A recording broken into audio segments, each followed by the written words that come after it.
Friends, welcome to Kannan info Tamil. நம்ம இன்னைக்கு என்ன டாபிக் பார்க்க போறோம் அப்படின்னா, ரெண்டு முக்கியமான டிஃபென்ஸ் அப்டேட் இந்த வீடியோல பார்க்க போறோம். முதல் டிஃபென்ஸ் அப்டேட், இந்தியா தன்னுடைய முக்கியமான நகரங்கள் மற்றும் ராணுவ முக்கியத்துவம் வாய்ந்த இடங்களை எதிரிகளின் பாலிஸ்டிக் மிசைல் தாக்குதலில் இருந்து தடுப்பதற்கு பாலிஸ்டிக் மிசைல் டிஃபென்ஸ் அப்படிங்கிற திட்டத்தை கையில் எடுத்து செயல்படுத்தி வர்றாங்க. இந்த திட்டம் ஏற்கனவே முதல் பேஸ் முடிக்கப்பட்டு இப்போ இரண்டாவது பேஸ் டெவலப்மெண்ட் நடந்து வந்துகிட்டு இருக்கு. சமீபத்துல கூட பாலிஸ்டிக் மிசைல் டிஃபென்ஸ் புரோகிராம்ல பயன்படுத்தக்கூடிய ஒரு மிசைல இந்தியா வெற்றிகரமா சோதனை பண்ணியிருந்தாங்க. இந்த சூழ்நிலையில இந்த பாலிஸ்டிக் மிசைல் டிஃபென்ஸ் புரோகிராம் குறித்து ஒரு முக்கியமான அப்டேட் வெளிவந்திருக்கு.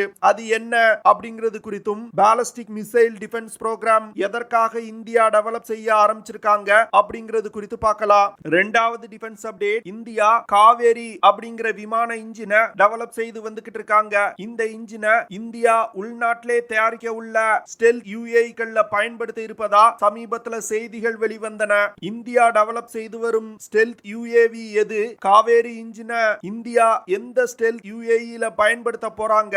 இந்தியாவுடைய ஸ்டெல்த் யுஏவி ப்ராஜெக்ட் எப்படி போய்கிட்டு இருக்கு அப்படிங்கிறது குறித்து நம்ம டீடைலா இந்த வீடியோல பார்க்கலாம். நம்ம சேனல்ல டிஃபென்ஸ் ரிலேட்டடா தினம் ஒரு வீடியோ பப்ளிஷ் பண்ணிட்டு இருக்கோம். உங்களுக்கு டிஃபென்ஸ் ரிலேட்டடான செய்திகளை உடனுக்குடன் தெரிஞ்சுக்கிடணும்னா நம்ம சேனலை சப்ஸ்கிரைப் பண்ணி சப்போர்ட் பண்ணுங்க. நீங்க பண்ற ஒவ்வொரு சப்ஸ்கிரிப்ஷனும் எனக்கு அடுத்த வீடியோஸ் போடுறதுக்கு ஒரு மோட்டிவேஷனா இருக்கும். இந்தியா பாலிஸ்டிக் மிசைல் டிஃபென்ஸ் புரோகிராமோட முதல் பேஸ வெற்றிகரமா முடிச்சிட்டாங்க. இதன் மூலமா அமெரிக்கா மற்றும் இஸ்ரேலுக்கு அடுத்து ஒரு ஆன்டி பாலிஸ்டிக் மிசைல் டிஃபென்ஸ் சிஸ்டத்தை உருவாக்கிய மூன்றாவது நாடா இந்தியா உருவெடுத்திருக்கு. பாலிஸ்டிக் மிசைல் டிஃபென்ஸ் புரோகிராமோட முதல் பேஸ்ல 2 லேயர்கள் கொண்ட ஒரு பாலிஸ்டிக் மிசைல் டிஃபென்ஸ் ஷீல்ட இந்தியா உருவாக்கி இருக்காங்க. முதல் லேயர் பாட் அப்படின்னு சொல்லக்கூடிய பிருத்திவி ஏர் டிஃபென்ஸ் சிஸ்டம், இரண்டாவது லேயர் அட்வான்ஸ் ஏர் டிஃபென்ஸ் அப்படின்னு சொல்லக்கூடிய ஏஏடி. இதுல பிருத்திவி ஏர் டிஃபென்ஸ் சிஸ்டத்தினால 300 முதல் 2000 கிலோமீட்டர் தூரத்துல உள்ள ஏரியல் டார்கெட்டுகளை மிக துல்லியமா தாக்கி அழிக்க முடியும். பிருத்திவி ஏர் டிஃபென்ஸ்ல பயன்படுத்தக்கூடிய மிசைல்கள்னால மாக் 5 அப்படிங்கிற வேகத்துல பறந்து சென்று இலக்கை தாக்க முடியும். இரண்டாவது லேயரான அட்வான்ஸ் ஏர் டிஃபென்ஸ் சிஸ்டத்தினால 200 கிலோமீட்டர் தூரத்துல உள்ள இலக்குகளை மிக துல்லியமா தாக்க முடியும். இந்த சிஸ்டத்துல பயன்படுத்தக்கூடிய மிசைல்கள்னால மாக் 4.5 அப்படிங்கிற வேகத்துல பறந்து சென்று இலக்கை தாக்க முடியும். அதாவது ஒலியின் வேகத்தை விட 4.5 மடங்கு வேகமா சென்று இலக்கை தாக்கும். பாலிஸ்டிக் மிசைல் டிஃபென்ஸ் புரோகிராமோட ஃபர்ஸ்ட் பேஸ்ல உருவாக்கப்பட்ட பாட் மற்றும் ஏஏடி ஏர் டிஃபென்ஸ் சிஸ்டங்களை இந்தியா தலைநகர் டெல்லியை பாதுகாப்பதற்கு ஏற்கனவே டிப்ளாய் செஞ்சிட்டாங்க அப்படின்னு சொல்லப்படுது. ஆனா அபிஷியலா இந்திய அரசாங்கம் பாலிஸ்டிக் மிசைல் டிஃபென்ஸ் டிப்ளாய் செய்யப்பட்டது குறித்து எந்த அறிவிப்பையும் வெளியிடல. இந்த சூழ்நிலையில டிஆர்டிஓ பாலிஸ்டிக் மிசைல் டிஃபென்ஸ் புரோகிராமோட செகண்ட் பேஸ ஸ்டார்ட் பண்ணிட்டாங்க. பாலிஸ்டிக் மிசைல் டிஃபென்ஸ் புரோகிராமோட செகண்ட் பேஸ்ல AD1 மற்றும் AD2 அப்படிங்கிற 2 மிசைல்களை இந்தியா டெவலப் செய்து வந்துகிட்டு இருக்காங்க. இப்போ சமீபத்துல கூட இந்தியா பாலிஸ்டிக் மிசைல் டிஃபென்ஸ் புரோகிராம்ல பயன்படுத்தக்கூடிய AD1 மிசைல வெற்றிகரமா சோதனை பண்ணாங்க.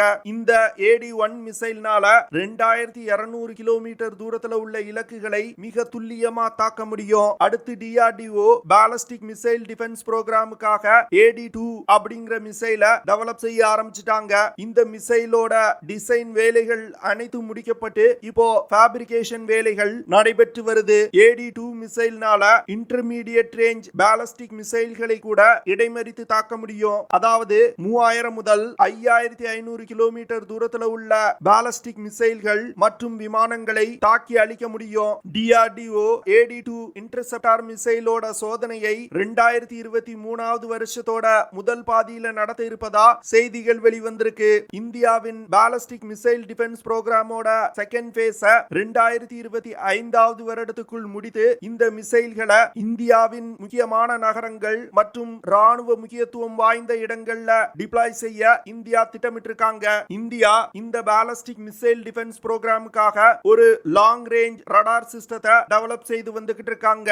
இந்த ரடார் சிஸ்டத்தினால 1500 கிலோமீட்டர் தூரத்துல உள்ள இலக்குகளை கூட கண்டுபிடிக்க முடியும். பாலிஸ்டிக் மிசைல் டிஃபென்ஸ் புரோகிராமோட செகண்ட் பேஸ் மூலமா உருவாக்கப்படும் AD1 மற்றும் AD2 மிசைல்கள்னால சீனா மற்றும் பாகிஸ்தான்ல இருந்து ஏவப்படும் இன்டர்மீடியட் ரேஞ்ச் பாலிஸ்டிக் மிசைல்களை கூட தாக்கி அழிக்க முடியும். அதாவது 5500 கிலோமீட்டர் தூரத்துல இருக்கக்கூடிய பாலிஸ்டிக் மிசைல்களை கூட தாக்க முடியும். அது மட்டும் இல்லாம MIRV வார்ஹெட்டுகள் கொண்ட பாலிஸ்டிக் மிசைல்களை கூட இந்த AD1 மற்றும் AD2 மிசைல்கள்னால இன்டர்செப்ட் செய்ய முடியும். DRDO ஏற்கனவே பாலிஸ்டிக் மிசைல் டிஃபென்ஸ் புரோகிராமோட ஃபர்ஸ்ட் ஃபேஸ்ல உருவாக்கிய 2 லேயர்கள் கொண்ட மிசைல் டிஃபென்ஸ் சிஸ்டமான பிருத்திவி ஏர் டிஃபென்ஸ் சிஸ்டம் மற்றும் அட்வான்ஸ் ஏர் டிஃபென்ஸ் சிஸ்டத்தை டிப்ளாய் செஞ்சிட்டாங்க.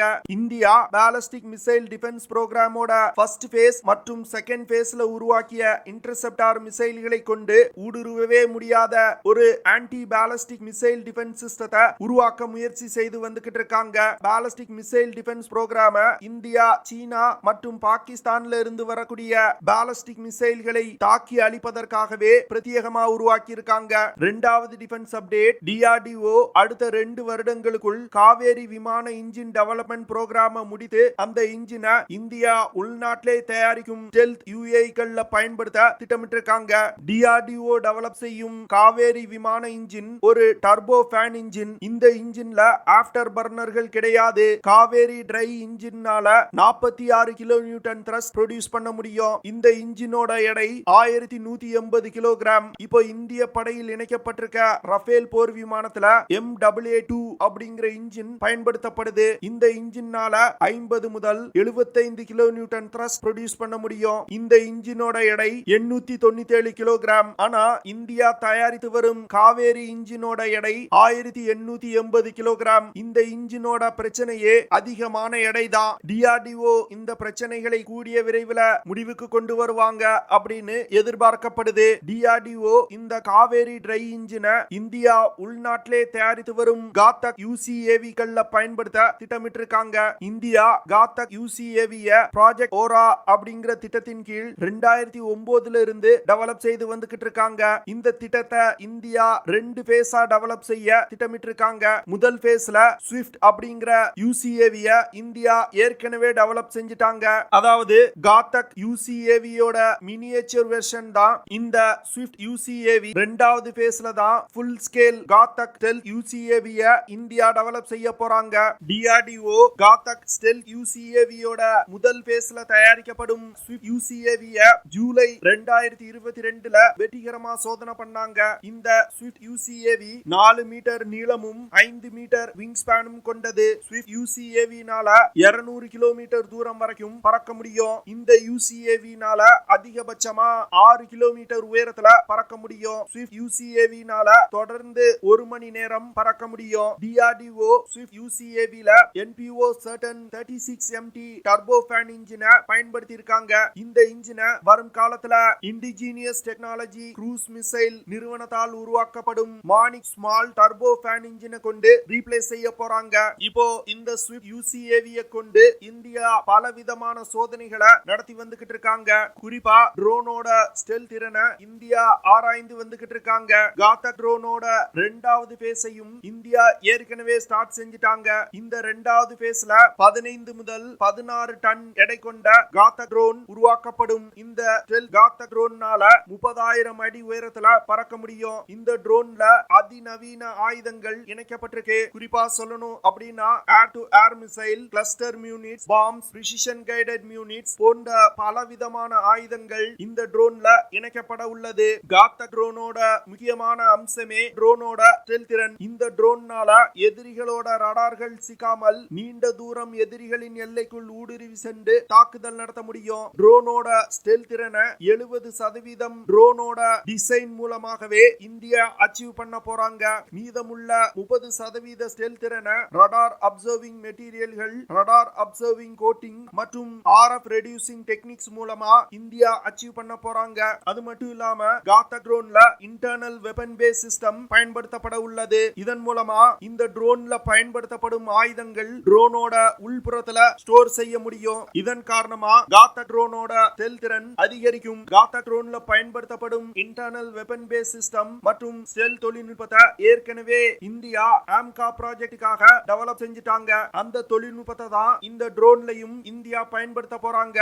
இந்த ட்ரோன்ல அதிநவீன mission computer, data link, fire control radar, identifying friends and ஃபோ, கோலிஷன் அவாய்டிங் சிஸ்டம் போன்ற அதிநவீன சிஸ்டங்கள் இணைக்கப்பட உள்ளது. இந்த ட்ரோனை மட்டும் மட்டும் இந்தியா வெற்றிகரமா டெவலப் செஞ்சிட்டாங்கன்னா இந்திய விமானப்படையின் வலிமை பல மடங்கு அதிகரிக்கும். ஓகே ஃப்ரெண்ட்ஸ், நம்ம வீடியோவோட நிறைவு பகுதிக்கு வந்துட்டோம். இதெல்லாம் தான் நான் உங்ககிட்ட ஷேர் பண்ணணும் அப்படின்னு நினைச்ச விஷயங்கள். ஐ ஹோப் நான் ஷேர் பண்ண விஷயங்கள் உங்களுக்கு பிடிச்சிருக்கும்னு நினைக்கிறேன். அப்படி பிடிச்சிருந்துச்சுன்னா ஷேர் பண்ணுங்க, லைக் பண்ணுங்க, கமெண்ட் பண்ணுங்க.